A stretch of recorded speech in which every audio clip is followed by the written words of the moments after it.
Hey everyone, welcome back to another video from A Man Talks FPL SC. This is going to be the final video of 2021, so happy new year to everyone. We're going to go through Gameweek 21 Team Selection, so much stuff to cover in this video. You know, we've got injured players, we've got double game weeks to think about, so definitely stay tuned if you do enjoy the video, and as always, drop a thumbs up if you do enjoy it. Do please consider subscribing to the channel as well if you do enjoy the content on the channel, but let's get straight into it.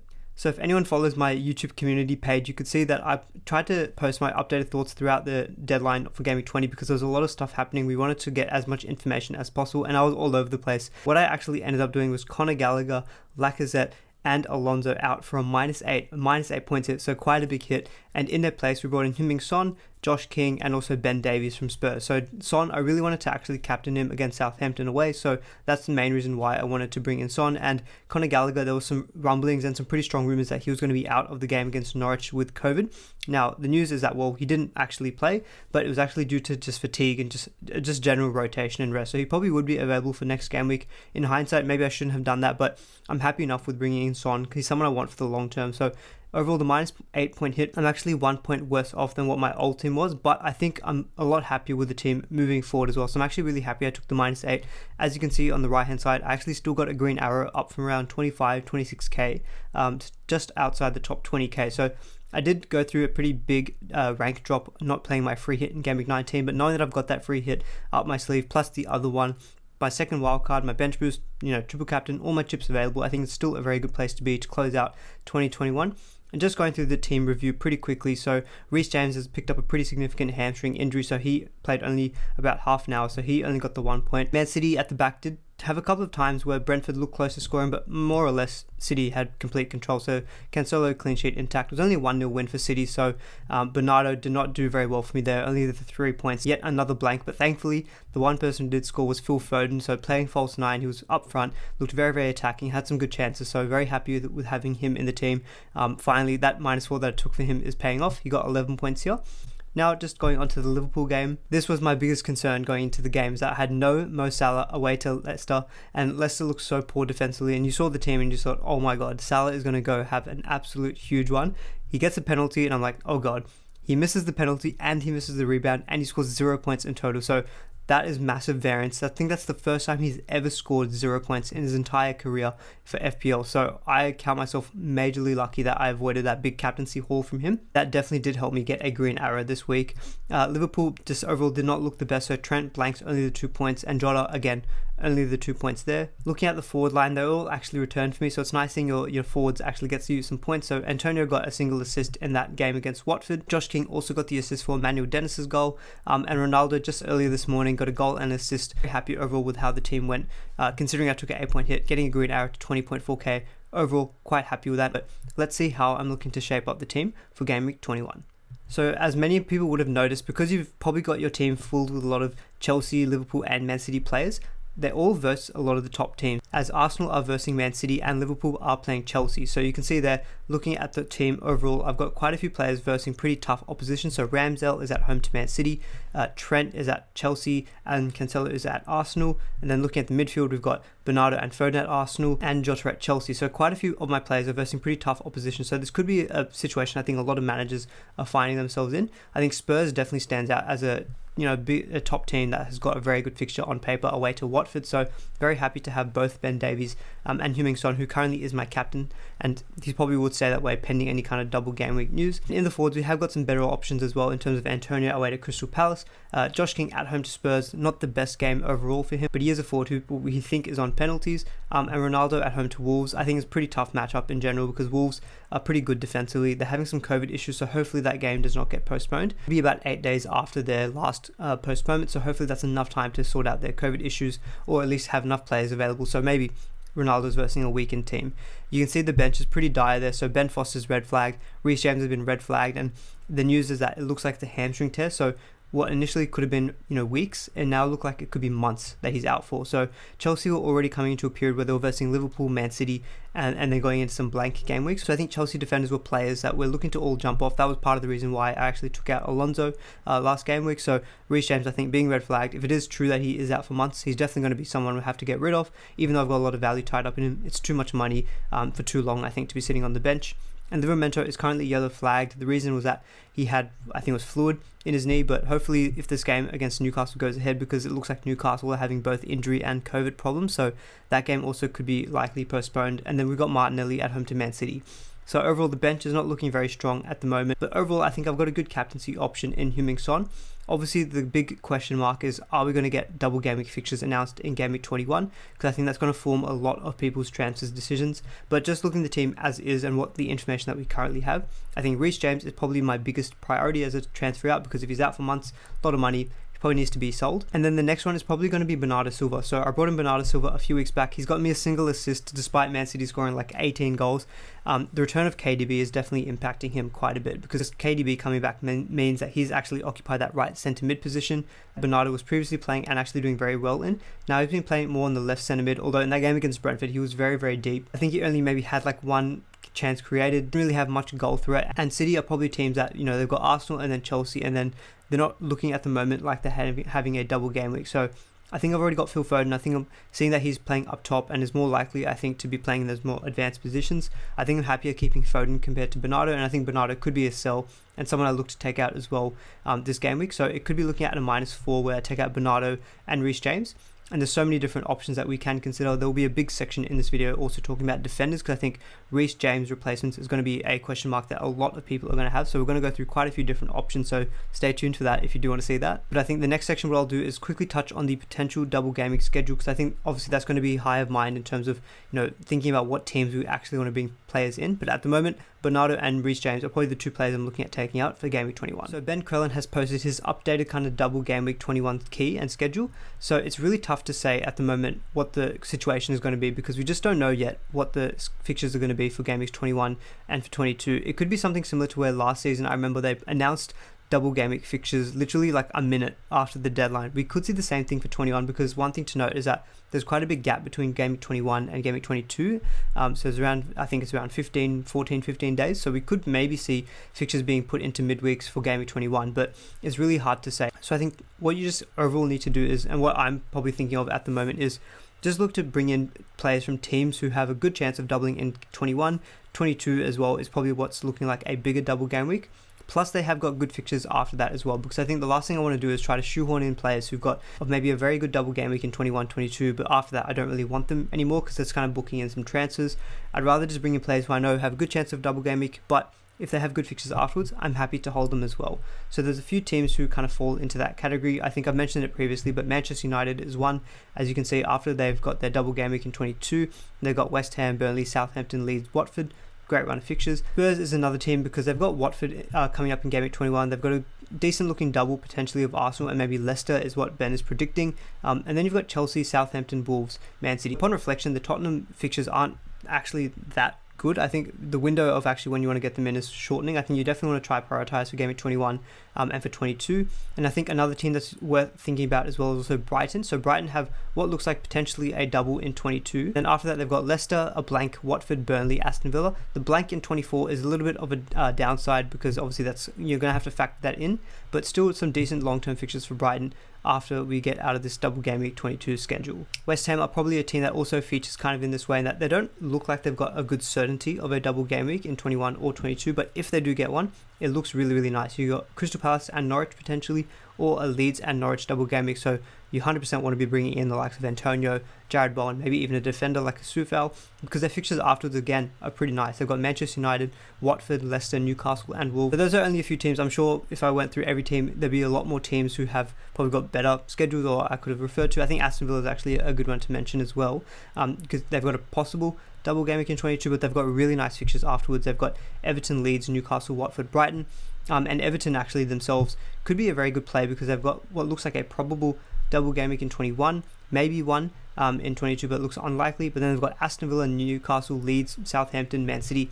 It's a really nice run of fixtures apart from that Man City game for Everton. I think I just want to kind of keep this in mind when I'm looking at different player options in terms of replacements for, say, like a Bernardo Silva and for a Reece James, who are probably my two priority transfers out. So in terms of a Bernardo Silva replacement, I kind of just touched on West Ham there. I think Jared Bowen had a really great performance against Watford with 3 assists and a disallowed goal. I think he's probably maybe my number one target. My other option was also going to be James Maddison, because Maddison, if this game against Norwich went ahead in Game Week 21, they're going to have a very nice double, but that game's actually been confirmed confirmed to be postponed. I'm not considering the likes of Maddison as strongly now. They still have what looks like a pretty decent double game week in 22 of Burnley and maybe Tottenham, but I think given that, Jared Bowen has got good long-term fixtures as well, because the one thing with Leicester you notice is that their fixtures afterwards are not the best. They've got Brighton, Liverpool, West Ham, Wolves, Chelsea, compared to the likes of a West Ham. So Jared Bowen is probably my number one replacement for Bernardo Silva. I'll do a bit of tinkering a bit later, but what I'll get into a little bit more in depth now for the rest of the video is Reece James replacements, because I think that's going to be a very big question mark, and I think there's so many different ways that we can go.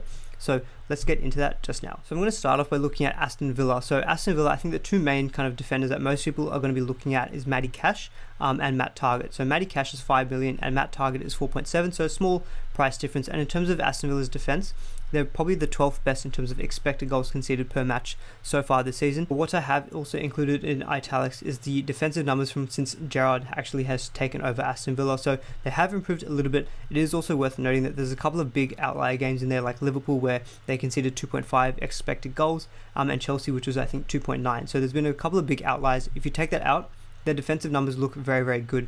And I think that's worth noting because you can see the fixtures get really, really nice from Gameweek 21 onwards, apart from that game against Manchester United, but very good long-term fixtures. So you'd expect that expected goals conceded to be pretty good in terms of around the 0.9 to 1, as opposed to this 1.34, including those big Liverpool and Chelsea games. And in terms of the stats between Matty Cash and Matt Targett, overall they do look more in favour of Matty Cash, because overall it looks like he gets a little bit further forward. He has a little bit better goal threat. You can see the expected goals per 90 is not massively different between the two, 0.05 versus 0.04. You can see from that little radar graph below, he does take more shots on target and he has overall more goal attempts. And one stat that's not shown here is also penalty area touches. Matty Cash is one of the highest in terms of defenders and definitely outpaces Matt Targett, but I don't think Matt Targett should be kind of written off. I think a lot of people are naturally going to go for Cash because he's got the better underlying attacking stats, but in terms of actual returns, Matt Targett has 1 goal, 2 assists. Matty Cash has 1 goal and 0 assists. So Targett is doing better in terms of the actual return so far, and he is 0.3 cheaper. So I think if you have to save the 0.3, I don't actually mind going for Targett. He has what looks like a better assist potential. You can see 0.13 expected assists compared to 0.1. Maybe he tends to play a little bit deeper, but he probably just has more crosses, whereas Matty Cash is in the box just a little bit more. So I don't really think there's that much of a difference between the two. And I think if you want to get on Aston Villa, what looks like they potentially have some okay double game weeks and some good long-term fixtures, I don't mind one of the two.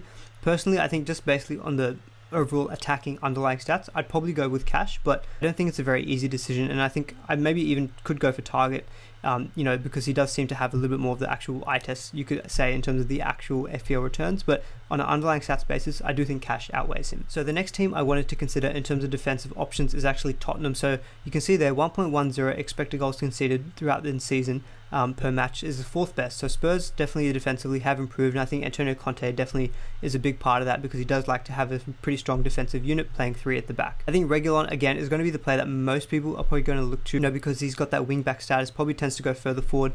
I do think that there could potentially be some rotation though with Ryan Sessegnon from Tottenham. So at 5.3 million versus Ben Davies, who's around 4.5, I think that's a pretty significant price saving. So I actually went for Ben Davies because looking at the underlying stats there, Ben Davies actually outshines Reguilon in quite a few areas. So the expected assist front, we'll get that out of the way. Reguilon is much higher because he's playing further forward. He's expected to whip in crosses for the likes of Kane and Son. So I don't, I'm not surprised that the expected assists are higher for Reguilon, 0.19 versus 0.04. The expected goals front for Ben Davies, you can see there's 0.19 versus the 0.08. Definitely goes in Davies' favour because obviously he's probably going to be on the end of some of these crosses, on set pieces as well. We saw just previously against Southampton, he had a goal disallowed from a Heung-min Son cross. The fixtures for Tottenham are a little bit mixed now. I mean, Watford is a very good fixture for Gameweek 21. Longer term, it's a little bit more mixed because you can see there, Arsenal, Chelsea, Southampton, Wolves, Man City, Leeds, Everton, Manchester United. So a little bit up and down. But I think given the fact that Conte does like to prioritise their defence, I think long term Spurs could still be an okay hold. And I think if you're looking for a more long-term plug-and-play, I do prefer Davies just because he's one of those cheaper defenders. And maybe he faces less rotation, although I do think that Spurs are in the market for a left centre-back in the January transfer window. So we're not quite sure how long Ben Davies might actually be in his role, but that's something that, it's speculation, we're not quite sure about. I do actually prefer Ben Davies for that money saving, plus the fact that it does look like he has got better goal threat. So I think out of these two, I personally went for Ben Davies, but part of that was also to facilitate funds to also get in the likes of Heung-min Son if you're in that position, I think there's nothing wrong with going for Davies, but I think if you're looking for a little bit more short-term, higher upside play, maybe Reguilon is the way to go. Now, Man City are a team that at the moment currently don't have what looks like a double game week in 21 or 22, but I still think they're worth considering because they are far and away the best defense. You can see they're 0.68 expected goals conceded per match, which is first in the league. The long-term fixtures for City are very good as well. I mean, they've got Arsenal and Chelsea coming up, but after that, it's a dream run again. Southampton, Brentford, Norwich, Spurs, Everton, United, Crystal Palace. You could see quite a few clean sheets, I think, in that period, and I think Cancelo is a very obvious selection, so I haven't included him in this particular comparison, but Ruben Dias and Laporte. So I probably haven't ever voiced this, but I have mentioned this on a couple of Twitter spaces that Laporte, he looks like every set piece, he looks like he's going to score a goal. He did recently score a goal. I can't just remember the game, but he had a disallowed goal against Brentford. And in the period before that, I felt like every time there was a corner or a free kick, Laporte would always go away from there and was like, oh, it's like he had just missed the goal because he's got very good goal threat. You can see there on the expected goals front, 0.14 versus Ruben Dias is 0.07. Obviously, Dias is a little bit higher on the expected assists. I'm not quite sure how that is. He probably plays maybe more long balls. But Laporte, for the saving as well, I think he's around 5.6 million. And Dias is around 6.2. I mean, Dias, when you pay for Dias, you're basically paying for nailed on security, but Laporte has been pretty nailed on as well, so I don't really think that's that much of an issue. He's a lot less owned as well, and I think for these better expected goals and better goal threat, I actually wouldn't mind going for Laporte over Dias. And I know they don't have a double game week, but I think if you're just looking to kind of maintain your 4 at the back, maybe still keep a premium position in terms of your defender, I think going for Laporte, in my opinion, is a very shrewd pick, and I definitely would be leaning that way. But there could be an argument made to, instead of going for it in the short term, go pick him up in Game Week 23. Now, finally, the last team I wanted to cover was actually Liverpool. So I think a lot of people, are looking to probably move off the likes of Mo Salah once he goes away to AFCON for what looks like from Game Week 22 onwards. So he'll play one more game against Chelsea. So that's going to free up another Liverpool slot. Now, the immediate downside of going with a Liverpool defender is that you're going to want Salah back eventually, right? So if you go for that Liverpool defender, you're going to have to make an extra set of transfers just to take out that Liverpool defender to free up the third spot to bring in Salah, because you're probably going to want to hold Jota and Trent through this AFCON period. You could make an argument that, if you go for your double Liverpool defense, you could then just take out Jota for Salah once Salah comes back from AFCON, because you might expect that, Jota, his minutes might be a little bit more risky at that point in time.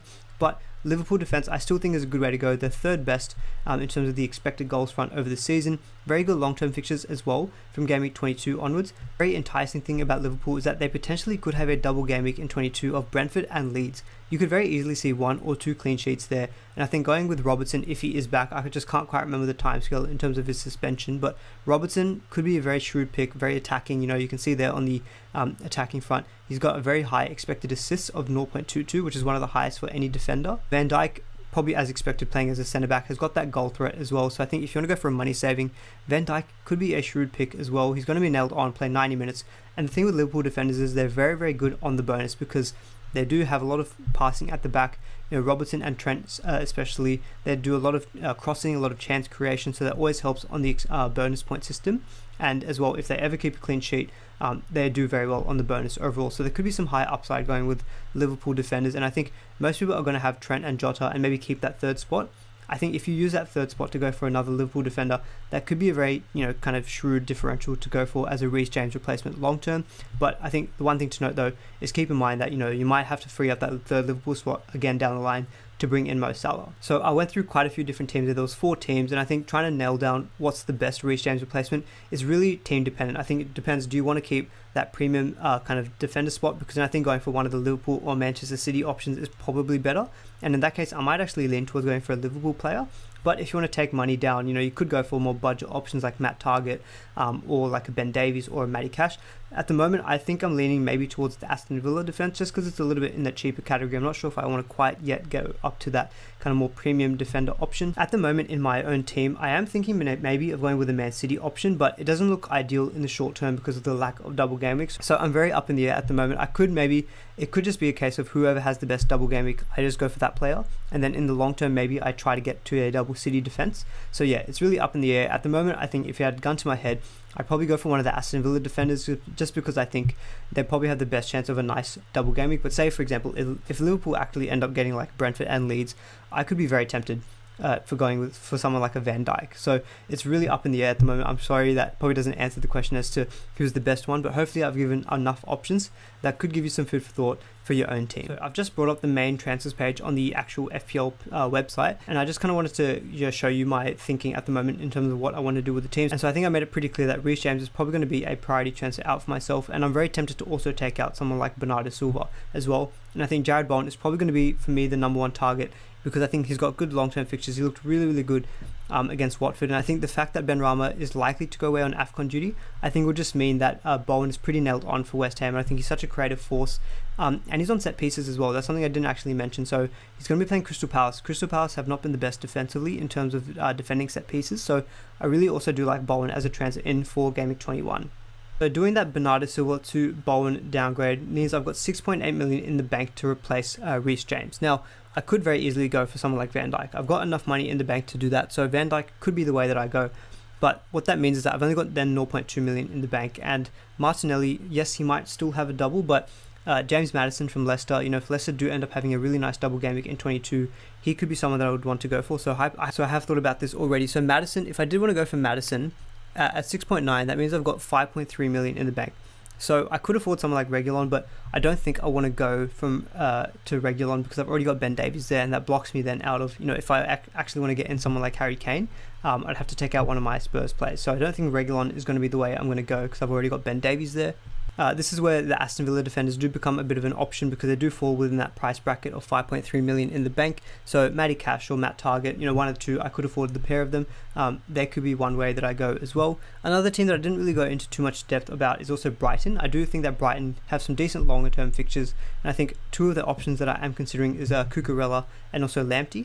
So I'll just quickly show Cucurella here. So he's doing pretty well in the past couple of weeks. You can see 9 points and then 8 points. One thing I've noticed about Cucurella though, he is very, very good on the bonus point system. So just looking at that second from the right column, the B column, he's got 13 bonus points already this season, and that's in around 16 game weeks. So that's pretty good. Quite often he gets the maximum bonus, and it's only one occasion where he had the 1. So if he ever is in the bonus point system, he does tend to get the full 3. So that's one thing I've thought about, and the fixtures for Brighton are pretty good in the long term. So you can see there's not too many red fixtures. They've got one period in 29-30 where they're versus Liverpool and Man City, but apart from that, not really too many bad fixtures to speak of. The only downside is that they've got a blank in 24, so you could say that maybe in the next 3, say if he blanks, gets 2-2-2, and then he blanks in Gameweek 24, I might be tempted to sell him potentially.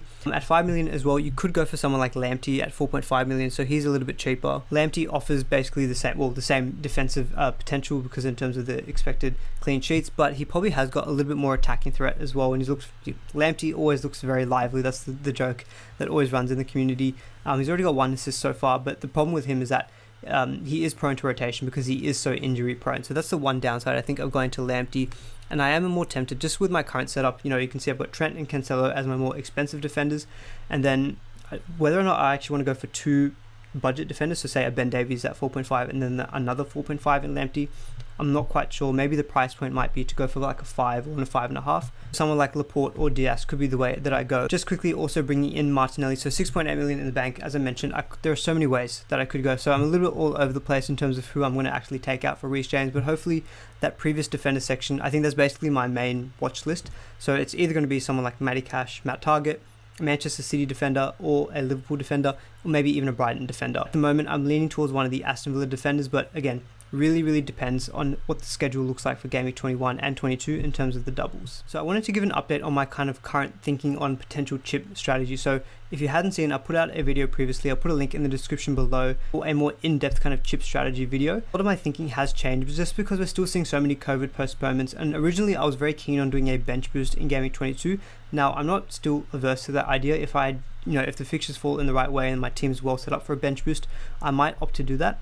But because it looks like we don't have any clarity yet on the Game Week 21 doubles, but what we kind of do suspect is that Game Week 22 is probably going to be quite a big double game week. I think it's going to be hard to bring in all of the best options for Game Week 22. So at the moment, I am actually thinking of just using one of my free hits in Game Week 22, because if it is a big double game week, because then I can just bring in all the best players for that particular game week, and I can just use my free transfers to kind of plan for Game Week 21, and then from 23 onwards, and then 22, I can just, basically with a free hit, address that particular week. And in terms of the chips that I would use for the rest of the season, so I could maybe use a triple captain, or even a slightly earlier wild card when we've got some smaller double game weeks and blanks up until around Game Week 30.